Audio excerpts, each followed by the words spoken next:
2025년 6월 세계는 숨을 죽였습니다. 이스라엘과 이란 간의 충돌은 전면전으로 치달았고 미국의 개입으로 파국을 맞았죠. 단 하루 만에 무려 8,700명이 넘는 사상자가 발생했습니다. 양측 지도자들은 서로를 향해 독설을 쏟아냈고 보복은 보복을 낳았습니다. 중동의 하늘은 불타올랐고 세계 경제는 휘청했습니다. 기존의 외교적 노력도 군사적 억지력도 모두 실패했습니다. 세계는 절망에 빠졌습니다. 대체 무엇이 잘못된 걸까요? 전통적인 힘의 논리는 왜 통하지 않았던 걸까요? 그런데 바로 그때 세계의 시선이 한 곳으로 향하기 시작했습니다. 강대국들의 각축장에서도 흔들리지 않고 자신만의 방식으로 성장해 온 단 하나의 나라, 그 나라는 바로 대한민국이었습니다.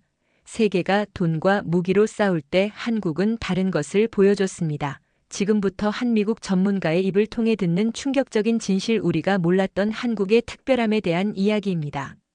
저는 사라 젠킨스입니다. 워싱턴 DC 에 본부를 둔 유력 싱크탱크에서 동아시아와 중동의 안보 환경을 분석하는 선임 연구원으로 일하고 있습니다. 제 업무는 주로 지정학적 위험을 평가하고 강대국들 사이의 미묘한 힘의 균형을 파악하여 정책 결정자들에게 조언하는 것입니다.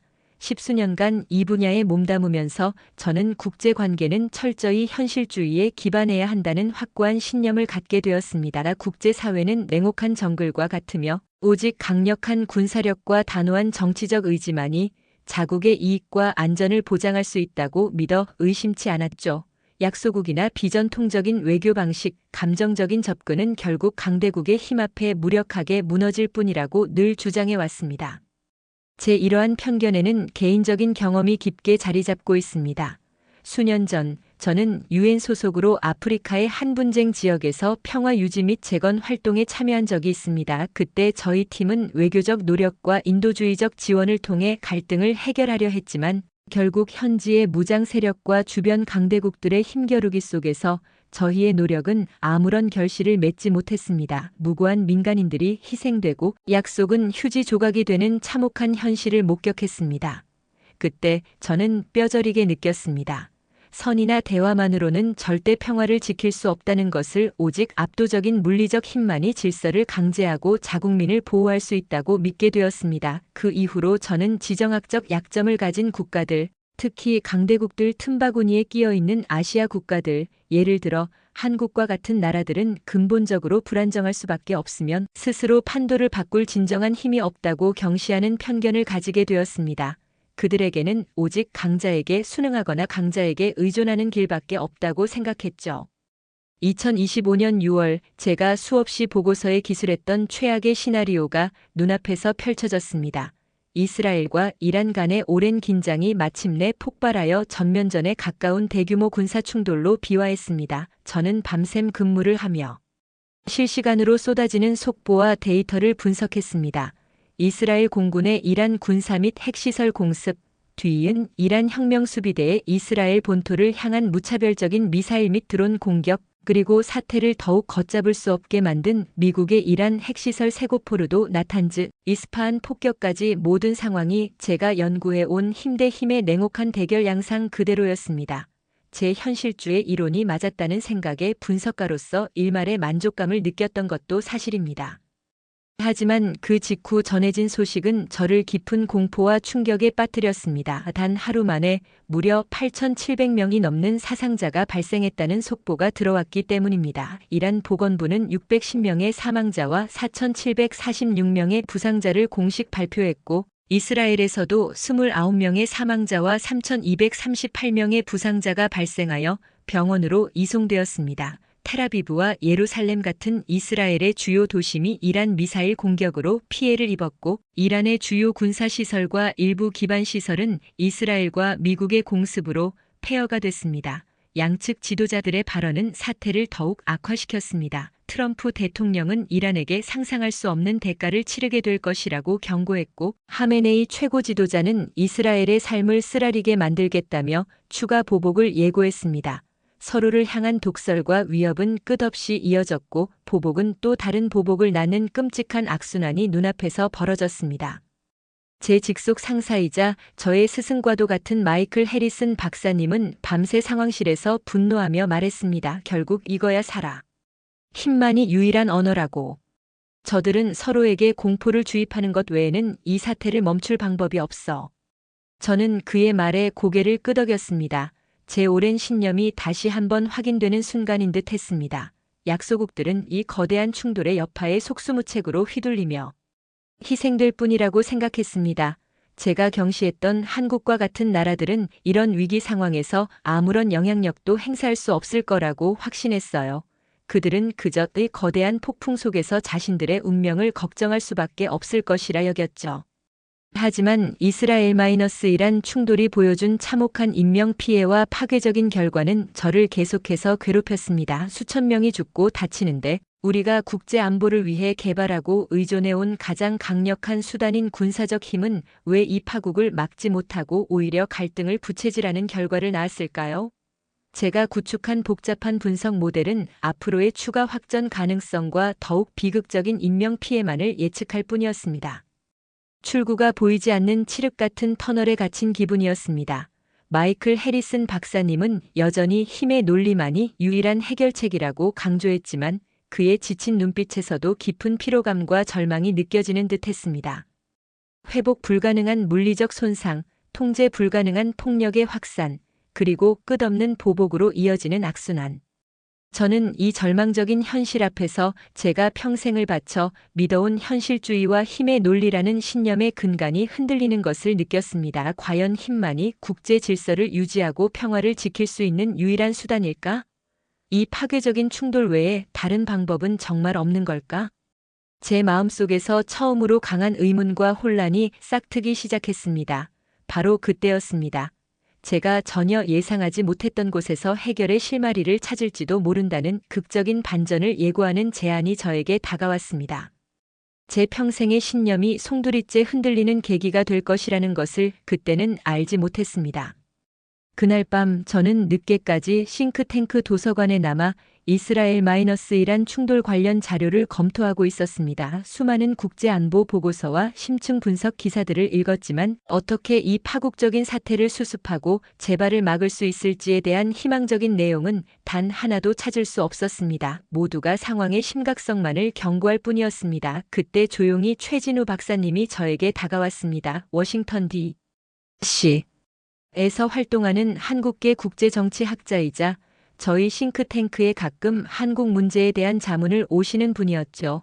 그는 늘 차분하고 사려 깊었지만 저는 그의 이상주의적이라고 여겼던 시각을 내심 경시하곤 했습니다. 힘이 지배하는 국제사회에서 이상만으로는 아무것도 할 수 없다고 믿었기 때문입니다. 사라, 아직 퇴근 안 했어요? 얼굴이 많이 지쳐 보이네요. 최 박사님이 걱정스러운 표정으로 물었습니다. 네, 박사님. 이 중동 사태가 너무 심각해서요. 분석하면 할수록 출구가 보이지 않습니다. 저희 분석 모델로는 앞으로 더 나빠질 일만 남았어요. 어떻게 해결해야 할지 막막합니다. 제가 솔직하고 절망적인 심경을 털어놓았습니다. 최 박사님은 잠시 생각하더니 조심스럽게 말했습니다. 힘의 논리만으로는 풀 수 없는 문제들이 있죠. 이스라엘과 이란처럼요. 때로는 다른 접근 방식이 필요할 때도 있습니다. 하지만 박사님, 죄송하지만 저는 여전히 회의적입니다. 결국 국제관계는 힘입니다. 국가의 힘이 약하면 무시당하고 공격당해요. 그것이 제가 수년간의 연구와 경험을 통해 내린 결론입니다. 이 파국을 막을 다른 방법이 정말 있습니까? 제가 반문했습니다. 제 머릿속에는 여전히 제가 과거 목격했던 분쟁의 참혹함과 힘없는 약소국의 비극이 생생했습니다. 최 박사님은 저의 깊은 절망과 뿌리 깊은 편견을 눈치챈 듯 했습니다. 그는 온화하게 미소 지으며 말했습니다. 세상에는 물리적인 힘 외에 다른 종류의 강함도 분명히 존재합니다. 그리고 저는 한국이 바로 그 다른 강함을 보여주는 특별한 나라라고 생각합니다. 한국이요? 박사님, 다시 한번 죄송하지만 저는 이해하기 어렵습니다. 한국이 지금 이스라엘과 이란 간의 대규모 군사 충돌에 무슨 관련이 있죠? 중동의 문제와는 완전히 차원이 다른 이야기인데요.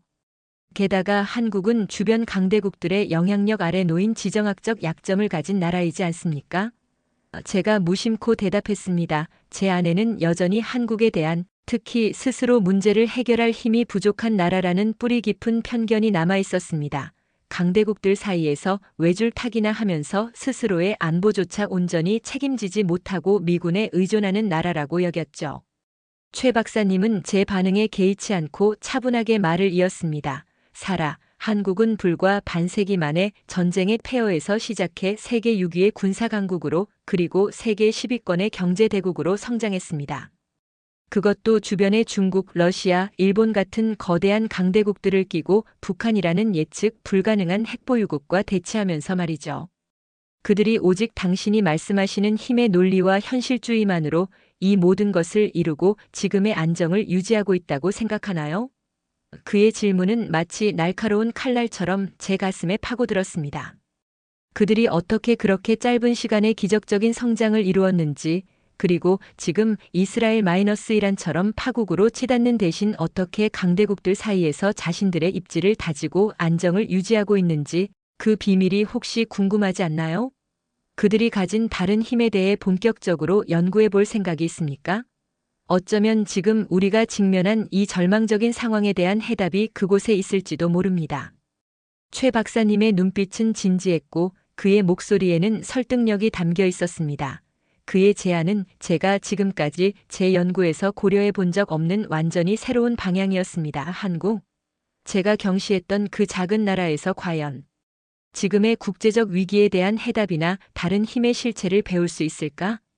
하지만 이스라엘-이란 사태가 보여준 기존 방식의 처참한 실패는 저를 계속해서 괴롭혔습니다. 힘의 논리가 통하지 않는다면 다른 방법이 절실했어요. 저는 지푸라기라도 잡는 심정으로 최 박사님의 제안을 받아들이기로 했습니다. 좋습니다, 박사님. 제가 한국의 다른 힘에 대해 본격적으로 연구해 보겠습니다. 하지만 솔직히 말씀드리면 여전히 큰 기대는 하지 않습니다. 제 편견을 바꾸기는 쉽지 않을 겁니다.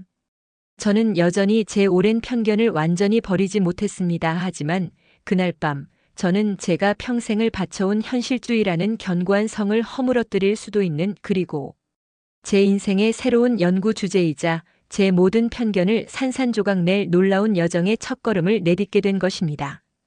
이스라엘-이란의 불타는 하늘은 저에게 변화를 강요하고 있었습니다.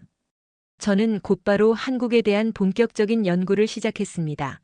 처음에는 그저 형식적인 조사일 뿐이며 제 오랜 편견을 확인하는 과정이 될 것이라고 생각했어요. 제가 가진 한국에 대한 초기 정보는 지극히 피상적이었습니다. 한국 전쟁 이후 원조를 받던 세계 최빈국에서 경제적으로 빠르게 성장하여 한강의 기적을 이루고 K-팝과 드라마 같은 문화 콘텐츠로 세계적인 인기를 얻고 있는 나라. 하지만 여전히 북한 문제라는 발목이 잡혀 있고 주변 강대국들 사이에서 불안정한 지정학적 위치에 놓인 나라. 제 노트북에 새로 만든 폴더 제목은 코리어 레퍼드 에커나믹 그로스 앤드 지오폴리티컬 CONSTRAINTS 정도였습니다. 그런데 한국 관련 자료들을 파고들면 팔수록 제 머릿속이 점점 더 복잡해지기 시작했습니다. 한국은 단순한 경제 성장을 넘어섰습니다. 그들은 스스로의 힘으로 세계 6위의 강력한 군사력을 구축했습니다. 자료 3, 5459- 군사력 8위, 평가 기준 8개 분야 중 하나로 기재. 그것도 미국 등 기존 군사 강국들의 기술을 단순히 모방하는 수준을 넘어 독자적인 첨단 기술력으로 K2 전차 KF-21 전투기, 천국 미사일 등 세계 최고 수준의 무기 체계를 개발하고 심지어 수출까지 하고 있었습니다. 자료 3 1717-KF-21 2606- 폴란드 KD 수출 2825- 이집트 천궁 수출. 제가 경시했던 그 작은 나라가 제가 평생을 바쳐 연구해온 힘의 영역에서도 만만치 않은, 아니 오히려 새로운 기준을 제시하는 실력을 갖추고 있었던 것입니다. 이것은 제가 알던 사실과 완전히 달랐습니다. 제가 과거 목격했던 힘없는 약소국의 모습과는 너무나 거리가 멀었습니다. 제 편견이라는 견고한 성벽의 첫 번째 균열이 생긴 순간이었습니다. 하지만 저는 여전히 제 오랜 회의론을 버리지 못했습니다. 기술력만 갖췄을 뿐 결국 미국의 동맹국으로서 미국의 전략적 이익 아래에서만 작동하는 수동적인 힘이 아니겠어요? 스스로 결정하고 과감하게 행동할 수 있는 주체적이고 진정한 힘은 없을 거라고 생각했습니다. 그때 최진우 박사님과의 정기 화상회의에서 저는 또 다른 종류의 강렬한 충격을 받았습니다. 한국의 힘은 단순히 무기 시스템의 성능이나 군사 규모에 있지 않아요. 그건 그들이 가진 의지와 가치, 그리고 국민을 소중히 여기는 마음에서 나오는 겁니다. 최 박사님은 제게 약 10년 전 소말리아 해적에게 납치된 한국 상선을 구출하기 위해 한국 해군 특수부대가 감행했던 아덴만 여명 작전 자료사에 대한 이야기를 자세히 들려주셨습니다. 대부분의 나라들이 이런 경우 천문학적인 몸값을 지불하고 협상을 시도하는 것이 일반적입니다. 하지만 한국 정부는 국민은 협상의 대상이 아니다라고 선언하며 몸값 지불 대신 직접 군사작전을 감행하는 극단적인 선택을 했습니다. 자료사 2309- 국민은 협상의 대상이 아니다. 해군 특수전 전단 UDTSEAL 소속 최정예 부대원들이 급파되어 납치된 상선에 침투했고 치열한 교전 끝에 해적들을 제압하고 인질 21명 전원을 무사히 구출하는 데 성공했습니다. 자료상 3644- 인질 21명 전원 무사 구출. 그것도 해적은 8명 사살 5명 생포라는 압도적인 전과를 올리면서 단 한 명의 인질에게도 피해를 입히지 않았다는 겁니다. 자료사 3644. 저는 최 박사님의 이야기를 들으면서 입을 다물지 못했습니다. 자국민의 생명을 구하기 위해 그토록 위험하고 성공 확률이 낮다고 여겨지는 작전을 감행하고 심지어 완벽하게 성공시키다니요. 세계 최강 대국이라는 미국조차 인질 구출 작전에는 매우 신중하고 현실적인 제약을 고려하는 편인데 말입니다. 최 박사님은 이 작전 이후 해적들 사이에서 한국 선박은 절대 건드리지 마라는 불문율이 생겼다는 놀라운 이야기 자료상 4008도 들려주셨습니다. 한국을 건드리면 정말로 끔찍한 일이 벌어진다는 인식이 소말리아를 넘어 전 세계 해적들 사이에 마치 전설처럼 퍼졌다는 겁니다. 자료상 4538- 해적들의 인식 변화. 이것은 단순한 군사력 과시가 아니었습니다. 자국민 한 명 한 명의 생명과 안전을 국가의 가장 소중한 가치로 여기는 한국이라는 국가의 강력한 의지가 만들어낸 결과였습니다. 제 안의 약소국. 한국이라는 이미지가 이 순간 산산조각 났습니다. F 충격 심화. 저는 제 안에서 일어나는 강렬한 자기 부정과 혼란을 애써 억누르며 한국의 다른 힘의 실체에 대해 더 깊이 알고 싶다는 열망에 휩싸였습니다. 저는 이제 제가 경시했던 한국이라는 나라의 다른 힘의 실체에 대해 더욱 깊이 파고들었습니다. 한국이 자원이 거의 없는 척박한 환경의 나라임에도 불구하고 어떻게 세계적인 경제 강국으로 도약할 수 있었는지 그 과정에 주목했습니다. 그 비밀은 땅속에 묻힌 석유나 광물이 아니었습니다. 한국은 바다를 단순한 무역의 통로가 아닌 연결과 가능성의 무한한 공간으로 보고 적극적으로 활용했습니다. 자료 703- 바다를 개척 929- 바다가 있으니까. 세계 어디서든 필요한 자원을 바다를 통해 가져와 사람의 힘으로 가치를 더했습니다. 인적 자원에 막대한 투자를 하고 교육열을 바탕으로 우수한 인재를 길러냈습니다. 자료 929- 인적 자원에 모든 것을 걸었다. 자원이 부족했기에 오히려 제조업과 기술 혁신에 매달렸고 절박함이 혁신을 낳았습니다. 자료 550- 절박함이 혁신 낳음. 더 놀라운 것은 한국이 눈에 보이는 자원뿐만 아니라 눈에 보이지 않던 무형의 자원에서도 가치를 발견하고 이를 세계와 공유하려 한다는 사실이었습니다. 제가 연구했던 기후변화 대응의 사례가 바로 그것이었습니다. 자료 2805- 블루카본. 전 세계 과학자들이 첨단 기술로 탄소를 포집하려 수십억 달러를 쏟아부을 때 한국은 수백 년 된 전통적인 김양식 자료고 3121- 김양식에서 놀라운 탄소 흡수 능력을 가진 블루카본의 가능성을 발견했습니다. 자료 3229- 연간 8만 톤 흡수 3614- 36만 톤 흡수. 그리고 이 기술과 노하우를 독점하려 하지 않고 기후변화로 고통받는 다른 나라들과 공유하려 했습니다. 자료 5218- 기술 공유 준비. 김밥 한 줄에 지구를 살릴 지혜가 담겨 있었다는 이야기는 제가 알던 국익과 자원 독점의 논리로는 설명할 수 없는 것이었습니다. 저는 이스라엘과 이란이 서로를 파괴하는 데 막대한 자원과 힘을 쏟아부을 때 한국은 조용히 다른 방식으로 세상을 이롭게 하고 지속 가능한 가치를 만들어내고 있음을 깨달았습니다. 제가 믿어온 힘의 논리로는 설명할 수 없는 성공 방정식이었습니다. 한국은 빼앗거나 통제하려 하지 않고 만들고 나누고 연결했습니다. 그들은 자신들이 가진 기술과 자원, 사람, 바다를 활용하여 모두에게 이익이 되는 시스템을 구축하려 했습니다. 제가 과거 참여했던 UN 임무의 실패 복선 H가 다시 떠올랐습니다. 그때 우리는 주어진 자원을 지키거나 빼앗기지 않으려 싸웠지, 한국처럼 새로운 가치를 창출하고 모두가 함께 성장할 수 있는 방식을 찾으려 하지 않았습니다. 그것이 우리의 실패 원인 중 하나였음을 이제야 어렴풋이 깨달았습니다. 제 안의 오만함과 한국에 대한 편견은 완전히 부끄러움으로 바뀌었습니다. F 인정 수치심 시작. 저는 한국을 작고 약한 나라로 얕봤지만 사실 한국은 제가 이해하지 못하는 다른 차원의 훨씬 더 고귀하고 강력한 강함을 가지고 있었습니다. 그것은 바로 지속 가능성과 공존의 힘, 그리고 사람을 가장 소중히 여기는 가치에서 비롯되는 진정한 국력이었습니다. 이스라엘과 이란이 파괴적인 힘의 충돌로 서로에게 씻을 수 없는 상처를 입힐 때 한국은 조용히 다른 방식으로 세상을 이롭게 하고 인류의 미래에 기여하고 있었습니다. 저는 이 놀라운 사실 앞에서 저의 편협함을 인정하고 깊은 수치심을 느꼈습니다. 하지만 동시에 새로운 가능성에 대한 희망도 싹트기 시작했습니다. 저는 제 안의 오만함과 편견이 완전히 무너져 내리는 것을 느꼈습니다. 제가 경시했던 한국이라는 나라의 깊은 철학과 인간적인 가치관 앞에서 저의 현실주의는 너무나 편협하고 메말라 보였습니다. 한국은 단순히 살아남은 것이 아니라 끔찍한 역사의 고난 속에서 인류가 나아가야 할 다른 길, 즉 함께 사는 지혜를 발견했던 것입니다. 그들은 힘을 가졌음에도 오만해지지 않고 자신이 받았던 도움과 은혜를 세상에 베풀 줄 아는 진정한 의미의 강국이었습니다. 자료일 2506- 약했던 시절 잊지 않았다. 자료일 5435- 겸손함 잃지 않고 베풀 줄 아는 나라.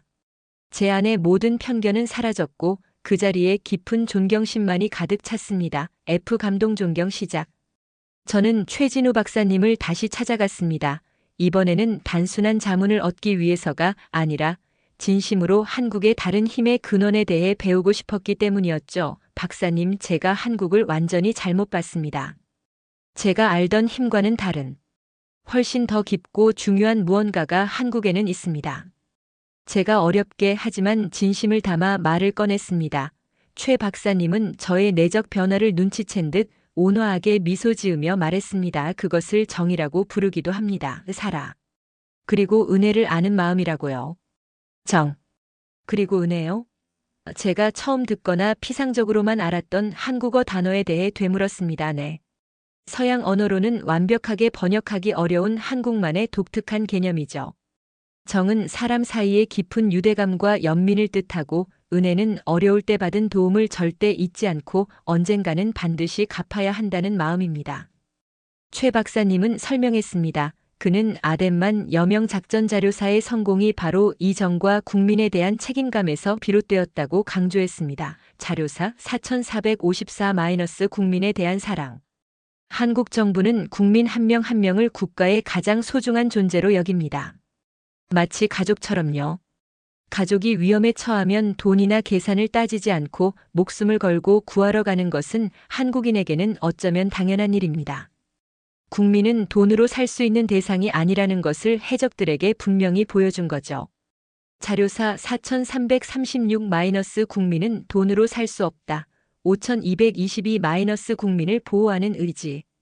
최 박사님은 한국이 국제사회에서도 이러한 정과 협력, 은혜의 가치를 바탕으로 관계를 맺으려 노력한다고 말했습니다. 자료일 1252- 조건 없는 지원. 자료일 4250- 진정한 파트너 관계. 이익만을 쫓고 일방적인 관계를 강요하는 다른 강대국들과 달리 한국은 과거 자신이 어려웠을 때 많은 나라들로부터 도움을 받아본 나라이기에 도움을 주는 것의 가치를 알며 자료일 2506- 약했던 시절을 잊지 않았다. 상대방이 스스로 자립하여 함께 성장할 수 있도록 기술과 노하우를 아낌없이 전수합니다. 자료 1 1140- 기술 이전 자료 2 4139- 현지 정비소 교육 프로그램 필리핀이나 페루 자료 1 자료 2와 같은 나라들이 한국을 진정한 파트너로 신뢰하는 이유가 바로 여기에 있다는 거죠. 그때 제 머릿속에서 제가 과거 겪었던 UN 임무의 실패 복선 H가 완전히 재해석되었습니다. 제가 참여했던 임무가 실패한 것은 우리가 물리적인 힘이 부족해서가 아니라 서로에 대한 신뢰와 연대 그리고 사람을 최우선으로 여기는 마음이라는 한국적인 가치가 부족했기 때문이라는 것을 깨달았습니다. 우리는 정과 은혜 대신 계산과 이익을 앞세웠고 그것이 평화를 만들려는 노력의 발목을 잡았던 것입니다. 한국은 자원이 없었기에 사람이라는 가장 귀한 자원에 투자했고 자료 분단 국가였기에 평화와 안정을 그 무엇보다 갈망했으며 작은 나라이기에 국제적인 협력과 공존의 가치를 일찍부터 깨달았던 것입니다. 자료 1 2506- 같은 어려움에 처한 나라를 보면 지나칠 수 없다. 자료 5 703- 바다는 모두에게 열린 공간. 최 박사님은 한국이 강대국들 사이에서 외줄타기를 하는 것처럼 보였던 제 초기 시각이 틀렸음을 지적했습니다. 한국은 단순히 강대국들의 눈치를 본 것이 아니라 그들 사이에서 균형을 잡고 자신만의 목소리를 내며 때로는 선제적으로 다른 길을 제시하는 주체적인 외교를 펼쳐왔다는 겁니다. 자료 1 2647- 페루가 주체적으로 판단 자료 3 1154- 세계 질서를 만들어가는 주역. 그는 한국이 이제 흐름을 따르던 나라에서 흐름을 바꾸는 나라로 바뀌고 있다고 말했습니다. 자료 3 11,551- 흐름을 바꾸는 나라. 저는 완전히 부끄럽고 압도당하는 기분이었습니다. F 인정 수치심 완성. 제가 경시했던 그 나라의 깊은 철학과 인간적인 가치관 앞에서 저의 현실주의는 너무나 편협하고 메말라 보였습니다. 한국은 단순히 살아남은 것이 아니라 끔찍한 역사의 고난 속에서 인류가 나아가야 할 다른 길, 즉 함께 사는 지혜를 발견했던 것입니다. 그들은 힘을 가졌음에도 오만해지지 않고 자신이 받았던 도움과 은혜를 세상에 베풀 줄 아는 진정한 의미의 강국이었습니다. 자료 1 5435- 겸손함 잃지 않고 베풀 줄 아는 나라. 제 안의 모든 편견은 사라졌고 그 자리에 깊은 존경심만이 가득 찼습니다. F 감동 존경 시작. 저는 최 박사님에게 진심으로 감사를 표하며 한국에 대해 더 깊이 배우고 싶다는 뜻을 전했습니다. 한국은 저에게 강함의 의미를 새로 가르쳐 주었습니다. 며칠 후 저는 싱크탱크 고위 관계자들과 국방부, 국무부 관계자들이 모인 비공개 브리핑 자리에서 이스라엘-이란 사태에 대한 제 연구 결과를 발표하게 되었습니다. 평소처럼 중동 안보 전문가로서 힘의 논리와 군사적 옵션을 강조할 것이라고 예상했던 제 상사 마이클 해리슨 박사님은 제가 꺼낸 의외의 이야기에 놀라움을 감추지 못했습니다. 저는 먼저 이스라엘-이란 충돌의 참혹한 결과를 제시했습니다. 단 하루 만에 8,700명이 넘는 사상자, 마비된 국제관계, 그리고 서로를 향한 끝없는 보복으로 인한 해결 불가능해 보이는 악순환. 그리고 단호하게 말했습니다. 이것이 바로 우리가 수십 년간 의존해온 힘의 논리만으로 문제를 해결하려 할 때 발생하는 비극입니다. 우리의 군사적 우세도 외교적 압박도 그 어떤 것도 이 파국을 막지 못했으며 오히려 부채질했습니다. 우리는 실패했습니다. 이어서 제가 지난 몇 주간 한국에 대해 연구한 내용을 발표했습니다. 한국 전쟁의 폐허에서 시작해 주변 강대국의 틈바구니와 북한의 핵 위협 속에서도 살아남아 세계 6위의 강국으로 도약한 이야기 자료 3. 자원 부족이라는 치명적인 약점을 사람이라는 가장 귀한 자원에 대한 투자와 바다를 통한 세계와의 연결로 극복하고 자료 5. 첨단 기술력과 매력적인 문화 콘텐츠를 바탕으로 힘의 시대와는 다른 방식으로 국제사회에 기여하고 있는 이야기 자료 3. 자국민 한 명의 생명을 구하기 위해 국가의 모든 역량을 동원하여 해적들에게 한국은 건드리면 안 된다는 불문율을 만든 이야기 자료 4. 저는 특히 한국의 정과 은혜를 갚는 문화, 국민을 가장 소중히 여기는 마음이 어떻게 그들의 독자적인 다른 강함이 되었는지를 강조했습니다. 자료 1, 자료 4, 자료 5. 제가 과거 겪었던 UN 임무의 실패 복선 H를 언급하며 그때 우리가 배울 수 있었지만 놓쳤던 교훈, 즉 물리적인 힘만으로는 안 되고 신뢰와 연대, 그리고 인간적인 가치를 바탕으로 한 관계의 힘이 중요하다는 것을 한국의 사례를 통해 설명했습니다. 제 발표는 단순한 분석 보고서가 아니라 제가 겪은 내적 변화와 깨달음을 담은 고백이었습니다. 제가 한국을 처음에는 너무나 경시했습니다. 작고 약한 나라 강대국 사이에서 휘둘릴 뿐인 나라라고 생각했습니다. 하지만 저는 완전히 틀렸습니다. 저는 숨을 고르며 제 안의 부끄러움과 한국에 대한 깊은 존경심을 담아 말했습니다. 한국은 우리가 알던 힘과는 차원이 다른 훨씬 더 고귀하고 지속 가능한 강함을 가지고 있습니다. 그것은 바로 사람을 가장 소중히 여기는 마음과 지속 가능한 공존을 추구하는 철학, 그리고 어떤 어려움 앞에서도 굴복하지 않고 기어이 해내고 마는 불굴의 의지에서 비롯됩니다. 그들은 빼앗거나 지배하려 하지 않고 만들고 나누고 연결함으로써 세상을 이롭게 합니다. 회의실은 깊은 침묵에 잠겼습니다. 마이클 해리슨 박사님은 아무 말 없이 저를 응시했습니다. 그의 표정에서 저의 초기 오만함과 유사한 무언가가 깨지고 재편되는 것을 느꼈습니다. 다른 고위 관계자들도 모두 진지한 표정으로 제 발표를 경청했습니다. 아무도 반박하거나 이의를 제기하지 않았습니다. 저는 마지막으로 결론을 내렸습니다. 이스라엘과 이란의 비극은 우리에게 명확한 경고를 던집니다. 힘의 논리와 현실주의만으로는 21세기의 복합적인 위기를 해결하고 진정한 평화를 만들 수 없습니다. 이제 우리는 한국에게 배워야 합니다. 어떻게 다른 힘을 키우고 어떻게 가치를 바탕으로 국제사회와 관계를 맺고 어떻게 모두가 함께 번영할 수 있는 방법을 찾을 수 있는지를 말입니다. 한국은 더 이상 우리가 보호하거나 인도해야 할 대상이 아닙니다. 그들이야말로 힘의 시대를 넘어 가치의 시대, 공존의 시대를 이끌어가는 진정한 글로벌 리더입니다. 제 발표가 끝나자 회의실을 가득 채운 박수 소리가 터져 나왔습니다.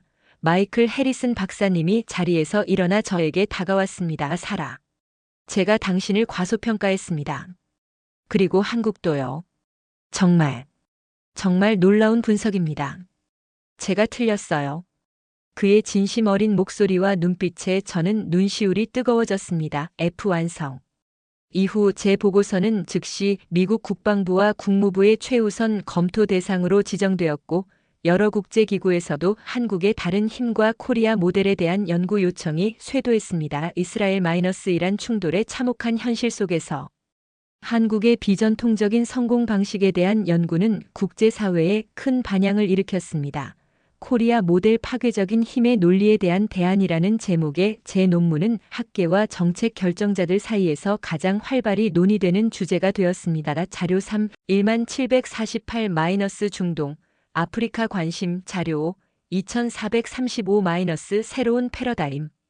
이스라엘-이란 사태는 여전히 불안정하지만 그 사건은 전 세계에 중요한 깨달음을 주었습니다. 진정한 국력은 단순히 무기나 경제 규모, 군사력의 크기가 아니라 국민 한 명 한 명을 소중히 여기는 마음과 더 나은 미래, 지속 가능한 공존을 추구하는 확고한 철학에서 나온다는 것을 말이죠. 자료삭 5222- 진정한 국력 자료 2218- 지속 가능한 미래. 그리고 한국은 바로 그런 나라임을 자신들의 역사와 행동으로 증명해 보였습니다. 저는 이제 확신을 가지고 부끄러웠던 과거의 편견을 떨쳐내고 말할 수 있습니다. 세계가 힘의 논리로 서로를 파괴하고 고통받을 때 한국은 다른 힘, 즉 함께 사는 힘으로 세상을 이롭게 하고 있다고 말이죠. 제가 처음 한국을 얕봤던 오만함과 무지는 사라지고 이제는 깊은 존경심과 감사함만이 남아 있습니다.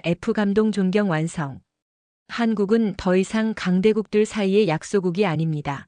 그들은 힘의 시대를 넘어 가치의 시대를 이끌어가는 진정한 글로벌 리더가 되었습니다. 제가 한국이라는 특별한 나라의 진실을 알게 된 것은 제 인생 최고의 행운이자 축복이었습니다. 그리고 저는 앞으로도 한국에게 배우고 한국의 다른 힘을 세상에 알리는 일에 매진할 것입니다.